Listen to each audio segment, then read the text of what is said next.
He had a habit of saying the right thing at the wrong time. "You really fucked up this one, boy." "You're so graceful," Marcus replied sarcastically. "How the hell you call your fiancé by your ex's name in bed?" "I got caught up in the moment." He hit his head while it hung in his lap. If he could have, he would have kicked himself. "So why would you sleep with her knowing that was going to happen?"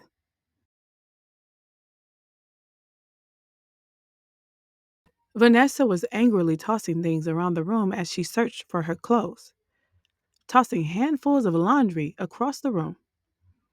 Her cinnamon brown skin was glistening as she started to sweat.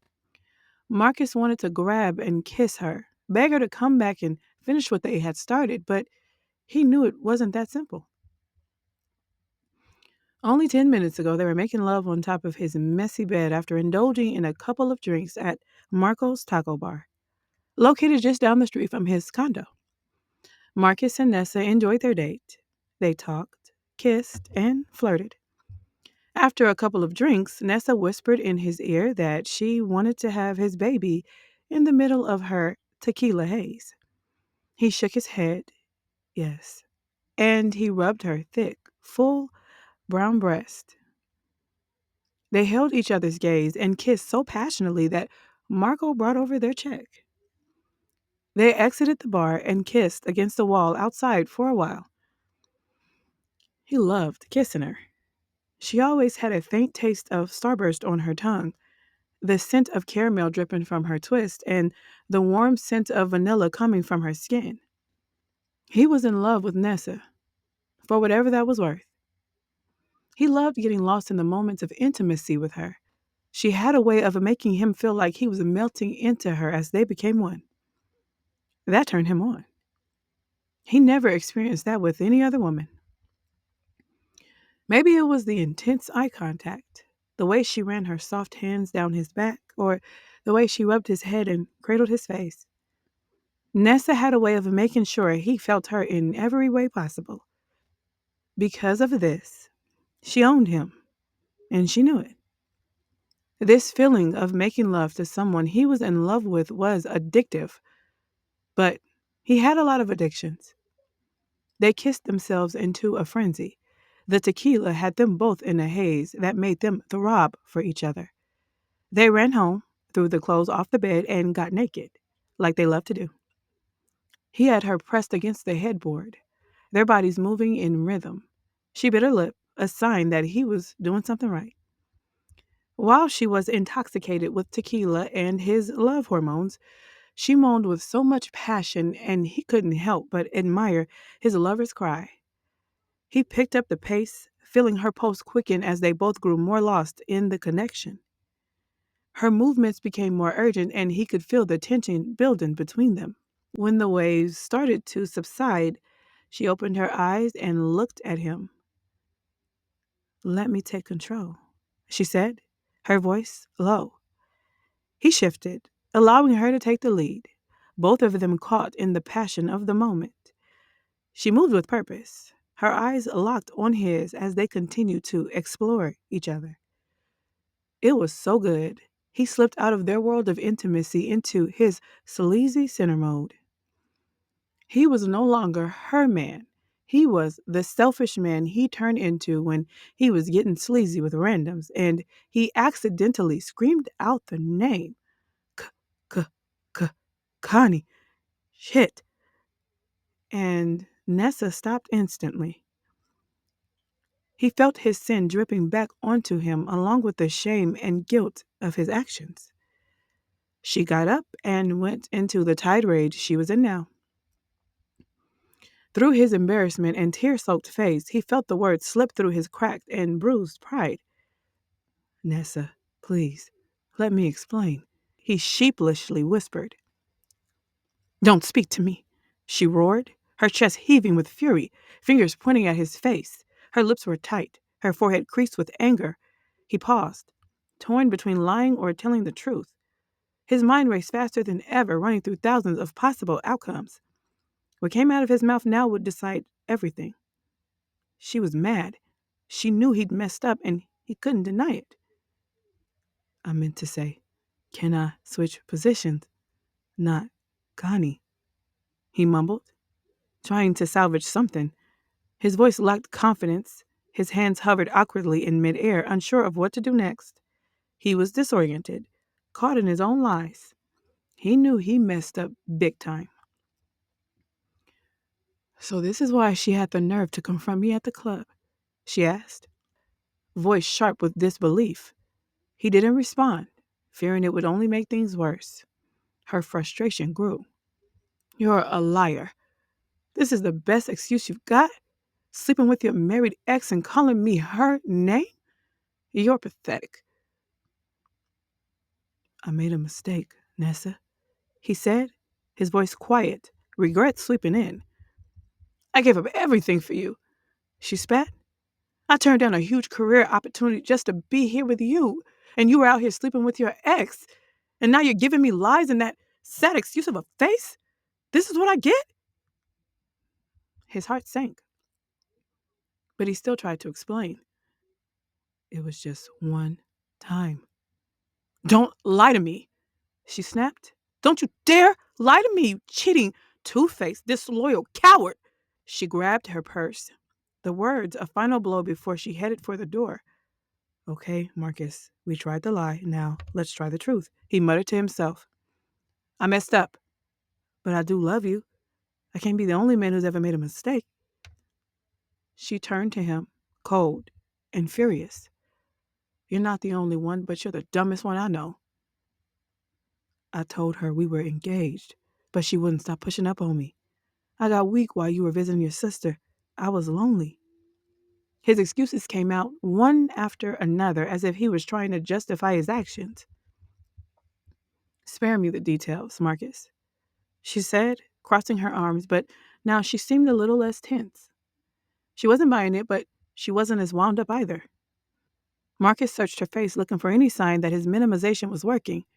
Maybe there was still a chance to fix things. It wasn't even that good. Honestly, I couldn't even perform, so should it really even count? That was a mistake. She scoffed. "So now you're telling me that your affair doesn't count because you couldn't get it up? Do you hear yourself?" Tears welled up in her eyes as she took a deep breath. "I'm moving," she said, her voice cracking. "What?" he asked, stunned. "My sister bought a house next door and she wants me to move in with her. There's an opportunity at her job and I agreed. I'm leaving this summer." "No, baby, please," he whimpered, his voice barely a whisper. "You don't get it," she said, tears streaming down her face. "Everyone warned me about you. My family, my friends, even my boss. And I kept telling them we had something real. But deep down, I always knew this was coming. I thought I knew you. I thought you were different." "I don't want this," he said, his voice breaking. "I wasn't going to leave you," she whispered, her tears falling faster. "But now I have to." They stared at each other for what felt like hours, the pain in their eyes palpable. The reality of his betrayal hit him harder than any blow. This wasn't just about the affair. It was about trust, about her giving up everything for him, only to be let down. He realized this was it. There was no coming back from this. She sighed. He sighed. They made eye contact for a while, staring into each other's eyes and attempted to sever the connection between them with the harsh, sharp, and cold reality of his betrayal. The worst thing about this type of breakup was the instantaneous demand to return all feelings of affection, desire, need, love, and warmth to the supplier. Knowing Nessa was not the type to go back and forth with a nigga like him, he realized this would be the last time he got to look into those big brown almond eyes. She sighed. He sighed. Then she walked out. The next day, he went over to his dad's for some much-needed guy's time, even though he knew he would just make him feel worse. He had a habit of saying the right thing at the wrong time. "You really fucked up this one, boy," his dad exclaimed with a Twizzler hanging out of his mouth, switching his 3-year-old granddaughter to the other arm so she would stop trying to snatch it. You're so graceful, Marcus replied sarcastically. How the hell you call your fiancé by your ex's name in bed? I got caught up in the moment. He hit his head while it hung in his lap. If he could have, he would have kicked himself. So why would you sleep with her knowing that was going to happen? Gee, Dad, I don't know. Let me ask my penis. Marcus opened his waistband slightly, looked down, and began to speak. Why did we have to screw that nasty hoe? He said with a rapper's accent, DMX-like. His dad cracked up and covered his granddaughter's eyes. That brand of crazy, the kind of ain't no woman gonna deal with. He waved him off and sat back down on the porch, hung his head in shame, and cried. You'll be all right. Gotta learn to control yourself, little man, his dad said, gesturing toward his sinful penis. Dad, I don't want to hear this. Marcus wiped his face and grabbed his niece, holding her while he cried. She was wearing the onesie Nessa bought her when she was born. I'm Auntie's favorite, it read. He sobbed harder. Hurt, don't it? All them games and gratuitous pussy far from free. You don't have to pay in the short run, but that long run cost is expensive. You're paying a cost many men have had to suffer. Learn your lesson now. Control yourself. This was his dad's attempt at soothing him, which he rarely did. His dad was very affectionate for a Generation X male, but Marcus was the child who never showed emotional vulnerability. That made this moment a challenge for them both. He placed his hand firmly on Marcus's back and rubbed him in a circular motion. Marcus listened to his advice because he knew all about the long-run cost of gratuitous cat. I'll be all right, Marcus sniffled, realizing his dad was pitying him. Yeah, in the future you'll be all right. But you also feel a lot of pain. You will have days where you want to die and days where you're happy you're living. So make sure the good days stay good. You get me?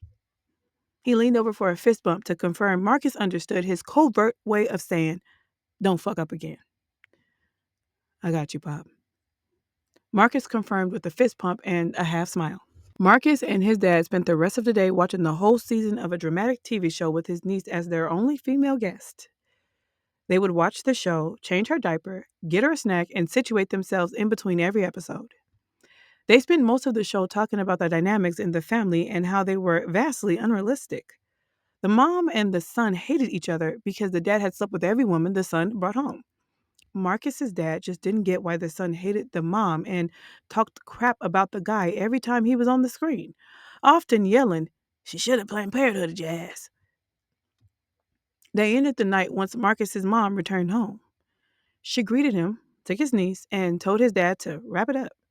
She even gave him the eye and rubbed his meaty shoulders with a sensual, lingering swipe and squeeze. Marcus and his dad said their goodbyes. He packed a plate of the hot wings his dad had cooked and went home to his cold, lonely bed while his 57-year-old mom and 61-year-old dad made love in his childhood home.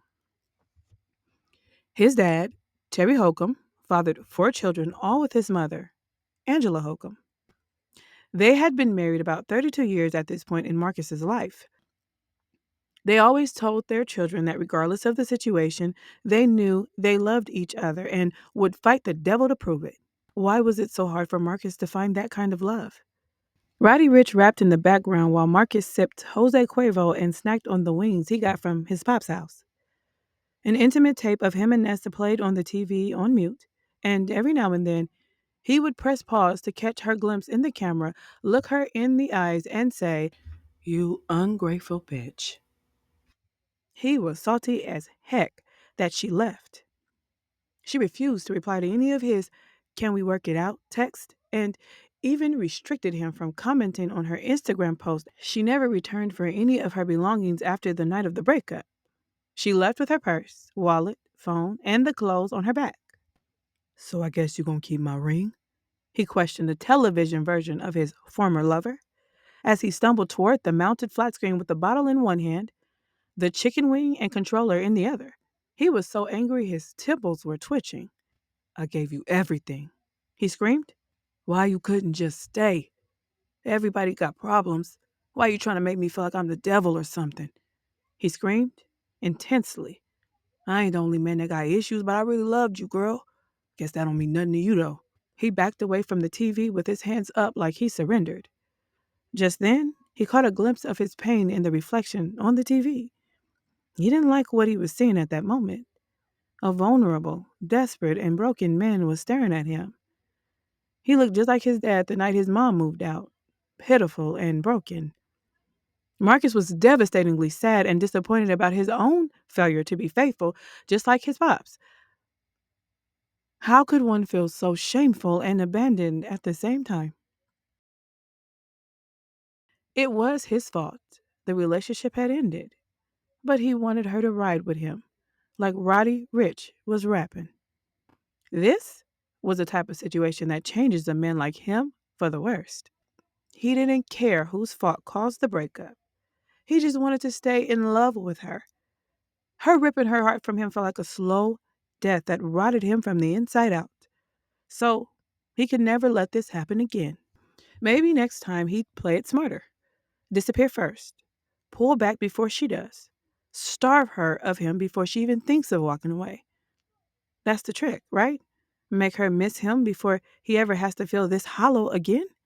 Women used to stay in love because they wanted a happy home. Now they were finding reasons to fall out of love just to stay happy. So, if love was a game now, then maybe silence was his best move. 6 weeks flew by, and Marcus had been so distracted by the breakup that he had not been getting any work done. Those simultaneous phone calls must have been one of his boys calling to curse him out. He partially owned one of the hottest nightclubs in Atlanta called Summer Nights. Actually, Marcus was pretty sure Daryl was the person interrupting his sleep. He was supposed to look over their quarterly content planner and incorporate the photos from their last event. This was supposed to be done the night he and Nessa broke up over 6 weeks ago. He had been disinterested in any form of work due to the exponential guilt and shame. It was Daryl who first said, "Stop all that begging, bro. If you really want to flip this, go ghost. Fall back. No more texts. No long ass apologies. Let her sit in silence." He swore up and down that no contact would make her miss him, called it a psychological reset. At first, it sounded dumb, but Marcus was hurt and out of moves, so he tried it. "Where the heck have you been? I needed the content planner approved 6 weeks ago. I don't want to hear nothing about the stuff I already posted without your approval, because I did the best I could. Y'all stay disappearing in the middle of a busy month. This is why I've been asking for an increase for my share of the profits, since I'm really the only one who's been consistently driving revenue. Next month, when I'm out of town, don't call me for nothing." As he suspected, Jonte was very angry. He hung up after his rant concluded. This was Marcus's first time disappearing in the middle of a busy month, but he couldn't say the same thing for the other two.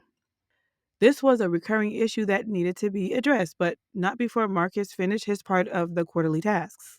Marcus and Nesta had lived together for a whole year while they planned their wedding. This was the reason he had procrastinated on completing his task thus far. The story of their short-lived love affair was in his sleek 16-inch MacBook Pro M3. There were constant reminders of his failed engagement no matter what app he clicked open. On Excel, he would see their wedding cost spreadsheet. On Microsoft Word, he would see the list of wedding guests she forced him to write in front of her one night after they made love. On his Safari web browser, there would be the wedding venues they looked up before choosing a pricey venue in San Francisco. Lest he forget the huge wallpaper image of them kissing in the background while she flashed that huge diamond ring in front of the MacBook camera. He felt intense pressure on his chest as he went to change his wallpaper to a picture of his niece. This was that wave of unhappiness his pops had warned him about the other day. What hurt the most was the fact that, before Nessa, Marcus was a sleazy sinner. He refused to go deeper than intercourse with any woman because he was engrossed in his career and the joy of female variety. Nessa was different for him. He realized that she was the only woman who ever reciprocated the work and time he put into her. So he committed to spending the rest of his life with her. His stupidity just got in the way. Marcus couldn't help but wonder if he could make it right somehow, or should he even try? Part of him felt like reaching out again, apologizing until his voice gave out, but another part of him, the part that was tired of feeling this hollow, wondered if pulling back completely was the better move. Maybe if he gave her space, she'd remembered what they had. Maybe silence would make her miss him more than words ever could. No contact wasn't healing. Not really. It was strategy. But he was out of moves and he couldn't handle another rejection. He had to shake this feeling for now. Summer was around the corner and that was a major season for their nightclub. They had events with celebrity hosts, private functions, and a couple of dating events hosted by popular dating sites on the calendar. The number of these events almost tripled in the summer. This meant their revenue and costs would too. So they had to be sharp. As Marcus stared at the phone, his thumb hovering over Nesta's contact, memories of his childhood surfaced. He recalled the countless nights hearing his parents fight behind closed doors. His father, a proud, hard-headed man who never showed weakness, and his mother, bitter and broken, staying because of obligation and tradition. The fights were loud, full of insults, and left marks deeper than just the physical. He remembered the silence that followed each argument, the cold distance between his parents, and the way his mother's eyes seemed to die a little more each day. Marcus was just a boy, but he knew. He knew love could turn toxic. It could hurt. It could destroy. And as he grew older, he vowed never to end up like them. Never to be weak. Never to be vulnerable. So he built walls around his heart. Treated love like a game, not realizing that what he witnessed as a child was poisoning his view of relationships. As he thought of Nessa, the love they shared seemed distant, like a faint echo of something beautiful but lost. He remembered the way she cared for him, the way she made him feel safe, something his parents never showed him. But his fear of repeating the cycle, his fear of being trapped in a loveless marriage, held him back from being the man she needed. He knew deep down he pushed her away, not just because of his mistakes, but because he couldn't bear to let someone in the way his mother had let his father in. He couldn't drop his guard. Vulnerability felt dangerous, like giving someone the blueprint to destroy him. And Nessa? She got too close. He loved her for it, but it terrified him. Marcus gripped the phone tighter, his breath quickening. The path he was on felt like one of slow destruction, a mirror image of the toxic love he witnessed growing up. His father's coldness, his mother's silent resignation. Those patterns were etched into his bones. Maybe that's why he always held love at arm's length. Pushed when things got too real, hid behind silence when he didn't have the words. Then suddenly, her name flashed on the screen. Nesta. He froze. His stomach flipped as a surge of emotion rushed through him. Shock, panic, hope, dread, all at once. Was she calling to forgive him or to cuss him out one last time? Did she find out something else? Something worse? Or was this just a goodbye he wasn't ready to hear? His thumb hovered over the green button. He couldn't do it. Not like this. Maybe, just maybe, it was time to rewrite his story. Or maybe saying nothing was the better move for now. Maybe space was safer than stumbling over apologies that wouldn't fix it. He wondered if silence might do what words couldn't. Pull her back. He didn't know if it was too late for him and Nessa, but the decision to change, to break free from the cycle of toxicity started with him. Still, change was unfamiliar, uncomfortable. Maybe no contact would buy him time to get it together. Sup? Connie answered coldly. Trying to kick it? Marcus replied. No, I gotta take the baby to an appointment in the morning. Besides, don't you have a wedding to plan? She sneered. Clearly she was still pissed, but it was unlike her to sound this bothered. We not together no more, he said, puffing his chest, doing his best impression of a man who didn't care. All that money you spent and you let her run out? Must have been bad. Listen, I ain't trying to get into it. You trying to kick it or not? He heard Connie walk into another room the way she always did when they were about to speak candidly. She found out about us. I don't need no shit coming to my door. I got a family, she snapped. Wow, thanks for your concern.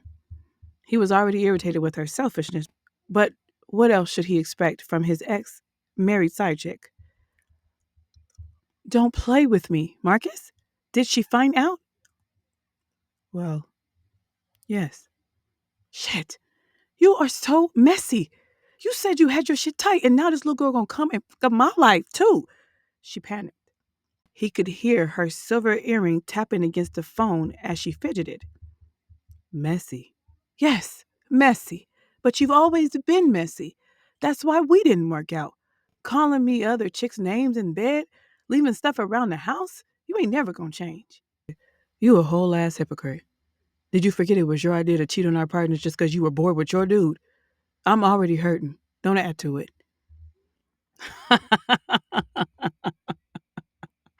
She laughed hard at him, like real amusement, not shade. Hurting.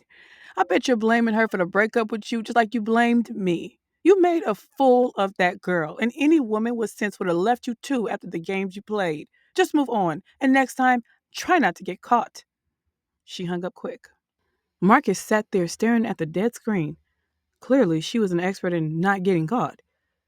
He was honestly surprised her husband still hadn't sniffed out the 4-year affair they had damn near every week. But still, he wasn't about to take advice from a married woman sleeping with an ex who cheated on her. Connie and Marcus's relationship? That was lust. Repetition. Escape. But Nessa? He loved that woman. They had plans. They had roots. He shared parts of himself with her he never let anyone see. That's why it cut so deep when he lost her, and why he hated that someone like Connie, of all people, had the nerve to laugh at his pain. The worst part? She might have been right. He'd played too many games with Nessa. Lied, cheated, hid things. Now all he had left was silence, and maybe, if he could get control of that, use it right, let it sit between them, it would speak louder than his mistakes ever could. But the truth was, he didn't know if silence would make her miss him, or just finally let her heal. Marcus was giving a consultation and venue tour to a summer event client when his dad called. He declined it the first time. He was mid-sentence and trying to be professional. But then the call came 3 more times, back to back. That's when Marcus got worried. He excused himself and stepped into his office, answering with tension already building in his chest. You know how I feel about being put in the middle of shit, right? His dad barked the second he picked up. Marcus quickly took him off speaker and shut the door behind him. What are you talking about, old man? He asked, half confused and half annoyed by his dad's judgmental tone. Nessa and Ashton been calling me and your mama all week. Why are you ignoring her calls? I thought you wanted another shot to make things right. I need more time, Marcus snapped, voice slightly louder than he meant. Oh, okay, his dad said, sighing. But tell her that after you give her stuff back. She can't have her stuff back, Marcus growled. Oh, you mad now? His dad shot back. I raised you better than that, Marcus. Real men take accountability. Only lowlifes try to ditch consequences, and I know I ain't raised no lowlife. I took accountability, Marcus argued. She didn't want to hear it, so I'm doing it my way. This is not the way. His sentence cut short as a shuffle came through the line. Then his mom's voice came through, sharp and direct. Give her her stuff, or I'm using my key to get it for her. I won't take part in this mess. Me and Cheryl still go shopping together. You will not mess up my friendship with Nessa's mom just because you're being immature. You got 1 week to get it together, or I'm shipping it to her myself. Then, click. The line went dead. Damn, Marcus muttered, staring at the phone silent. He had to find a way to accelerate this process. So he called Daryl. Yo, bro, my parents are pressing me about this Nessa situation. Her mom, her sister, even my mom is on my ass. They're threatening to come get her shit. Damn, they're treating you like you stole it. Daryl chuckled. I ain't ready to give it back yet. There was a silence on the line. Then, you playing the long game, huh? I guess. I don't know. I need to feel like I'm not the one being abandoned. Like I'm in control or something. Daryl exhaled through the receiver. Look, if you're going to hold off, fine. But don't do it emotional. Do it smart. Stay silent. Don't text. Don't explain. Let her wonder. Let her miss you. Sometimes the absence says more than any damn apology ever could. Marcus ran a hand over his face. I don't know if that'll work. She loved you, right? You were about to marry her. Love doesn't just disappear, but she's mad. And if you keep begging, she'll stay mad. Give her that silence and she'll come looking for a reason to break it. That's when you move. Marcus nodded slowly, pacing again. Yeah, yeah, you're right. Until then, Daryl added, you don't gotta say no, but stall. Say you're waiting on a shipping company. Say some stuff's in storage. Say it's a legal thing if you gotta. Just don't let her call the shots while emotions are high. If she thinks she's controlling the narrative, she won't stop swinging. So I keep her on ice without outright beefing. Exactly. It ain't petty, it's positioning. Control the pace or you lose. Marcus hung up feeling steady. For now. Marcus never replied to Nessa's last text. She had sent another calm, mature message that morning asking if he could please confirm a date to ship her things. She even offered to pay for it. He stared at it for 10 minutes, then closed it. Instead of responding to her message, he hit up Ashlyn. He figured going through her sister would soften the blow, maybe even make him look like he was taking steps. He typed, Hey Ash, just wanted to let you know I haven't forgotten about Nessa's things. I've been going through some stuff mentally. I need a little more time, but I'll make sure everything gets to her. Appreciate your patience. No lies, just omissions. Ashlyn replied an hour later, You got one more week before my mama shows up herself. Get it together. Fair. But even that short delay bought Marcus something. Silence, space, power. He scrolled through Nessa's social media daily, monitoring her moods like a weatherman, watching radar before a storm. At first, it was all angry quotes, rage-colored posts about men who lie, cheat, and take their women for granted, memes about dudes risking everything for a stale piece of ass, rants about how liars never prosper. Then her tone shifted. She started posting hopeful quotes, memes about future husbands, thread about manifesting true love, embracing the journey regardless of the pain. It was like watching her detox from him in real time. Now, she was somewhere in emotional remission. Her posts had softened. Sensual captions about missing intimacy, wanting real connection, slides about deep eye contact, kisses that meant something, and slow, spiritual intercourse. She uploaded pictures daily, proclaiming how she had forgotten her worth but was learning to love herself again.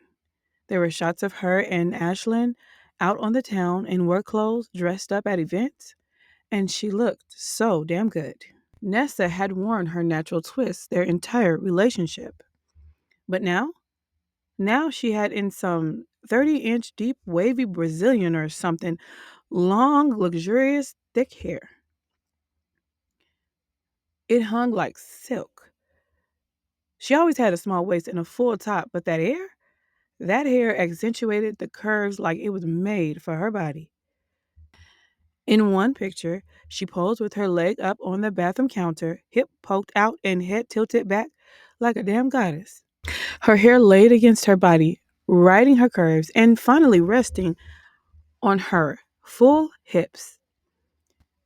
The same hips Marcus loved to hold while he kissed her, made love to her, or even just watched her sleep. The hips that were supposed to bear his future children and sit next to him as he took his last breath. He shook the thoughts loose, realizing he was getting too emotional. Nessa had made her move, and now he had to make his. But he missed her like crazy. Bad. And the social media pics, they were just enough to keep him afloat. The best thing about Instagram and Facebook, she had no idea how many times he visited her page. No idea who was watching or how often. Every now and then he'd let himself indulge and watch her stories, but even that had to be limited since those did keep track of who was watching. Eventually, though, time ran out. His mama wasn't bluffing, so he had to ship Nessa's stuff back. But he had a strategy. He sent it express. Tucked inside was a small pack of her favorite candy and 2 spools of that expensive yarn she liked for crocheting. Not much, but just enough to say, You'll never find a man who knows you better than I do. And it worked. She texted, "Thank you for sending everything and for the extras. That was thoughtful." Marcus stared at that message all day. He damn near teared up. It had been weeks since she said anything kind to him, and for a second, just for a second, he felt warmth in his chest. He didn't reply. He couldn't. That would have broken the no contact strategy. But he celebrated anyway.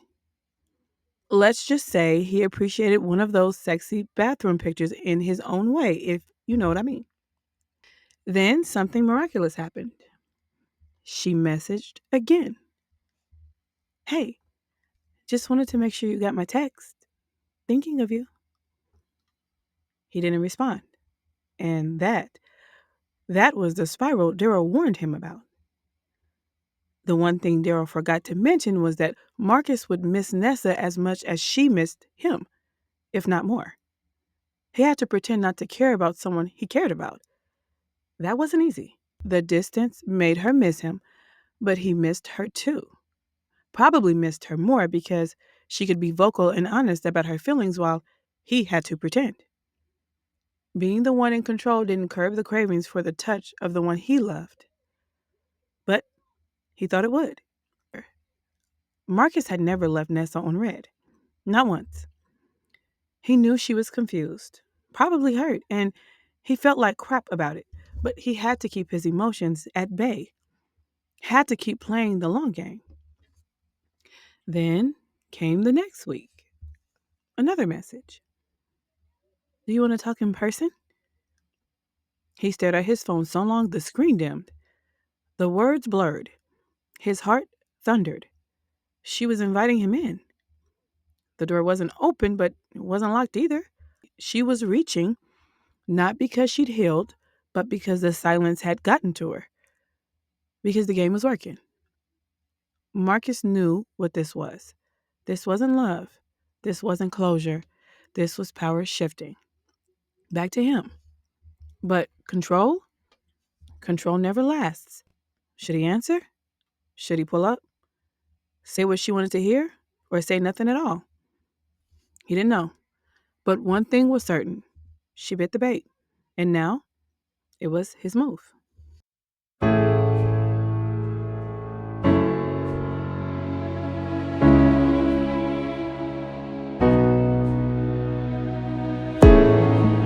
wanna take you back, but I can't. I wanna leave you behind, but I can't.